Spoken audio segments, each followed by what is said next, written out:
या अशा बदलत्या महाराष्ट्रामध्ये, बदलत्या हिंदुस्थानामध्ये, देशामध्ये एक नवीन दिशा देण्याची गरज मित्र आपण खऱ्या अर्थाने निर्माण केली पाहिजे. जातीपाती धर्माच्या राजकारणामध्ये खरं तर तिलांजली देऊन एक नवीन दिशा देण्याचं काम या महाराष्ट्रातल्या कानाकोपऱ्यातल्या गोरगरीब कष्टकरी लोकांना आहे. तुम्हाला माहित आहे, निवडणुका मला वाटलं महानगरपालिकेत भारतीय जनता पार्टी आली काही मला नवीन नाही वाटलं, पण जिल्हा परिषदेमध्ये जेव्हा भारतीय जनता पार्टीचे सभासद आले आणि ते अधिक ताकदीनं आले त्याचं नवल वाटलं.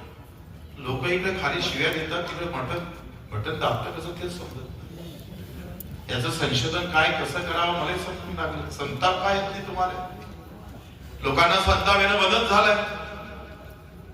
ते घरा भावाभावात पहिले भांडत होते, हे आता बऱ्यापैकी मिटलं, चांगली गोष्ट आहे. पण मुद्द्यासाठी भांडणारे लोक जेव्हा थांबतं तेव्हा विकासाचा आम्ही सांगतोय हे सगळ्या बिल्डिंग फार महत्वाच्या राहत नाही. मुद्दे जेव्हा देशातले संपतं तेव्हा आम्ही सांगतोय देश संपलेल्या अवस्थेमध्ये येत असतो. आणि अशा विचित्र अवस्थेमध्ये तुम्हाला आम्हाला मोठं काम करावं लागेल.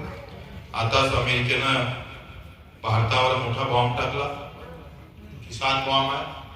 तो बंदुकीनं किंवा अणुबॉम्बा सारखा प्रकार जरी नसला तरी तो तुमच्या खिशात हात घालणारी बाब आहे.